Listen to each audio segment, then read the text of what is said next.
Bonjour à tous et bienvenue dans ce chapitre. Ce chapitre, on va voir les communications entre les composants. Nous avons vu c'est quoi les composants, nous avons vu comment on crée un composant, le cycle de vie d'un composant. Maintenant, il faut savoir que les composants, ils se communiquent entre eux. S'ils ne se communiquent pas, donc là, on a vraiment un grand problème. Donc, les composants, ils se communiquent entre eux. Donc, on va voir le principe de communication entre les composants. Après, on va voir comment on transmet les données depuis le père vers le fils. En fait, le composant, le grand composant, à l'intérieur, il contient un petit composant. Donc, le grand, c'est le père et le petit, c'est le fils. Donc, le père, il va transmettre des données vers son fils. Et comment le fils, il envoie des données vers le père grâce grâce au décorateur output et input.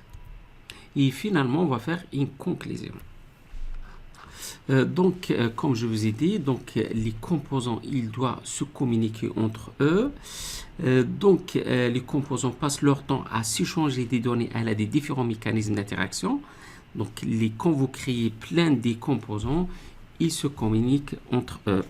Donc là, on va voir comment on fait la communication ou bien comment les components se communiquent entre eux. Et comme je vous ai dit, il y a le parent qui transmet les données vers l'enfant et aussi l'enfant, il va transmettre les données vers le parent. Par exemple, notre architecture de base de notre projet pour la librairie bibliothèque. Donc là, c'est l'ensemble des composants. Donc, on a le App Component, ça c'est dès le démarrage de votre projet, on crée, ça crée ce composant. Après, au fur et à mesure, on crée les composants que nous avons besoin. Par exemple, le composant liste livre là que nous avons créé, on va intégrer étoile livre, c'est-à-dire on va créer un nouveau composant étoile livre qui sera l'enfant de le grand composant liste livre. Donc, le père, c'est liste livre component et le fils, étoile livre component. Et là, on va voir comment ils se communiquent entre eux. Donc, en gros, ça se passe comme ça. Donc, on a le composant parent, par exemple, le composant liste livre et le composant fils, par exemple, le composant étoile que nous n'avons pas encore. Donc, l'input, grâce décorateur input, le parent, il va appeler le fils et le fils, grâce à event handler output, il va transmettre des données vers le parent. Donc, c'est très simple, vers input, @input et @output.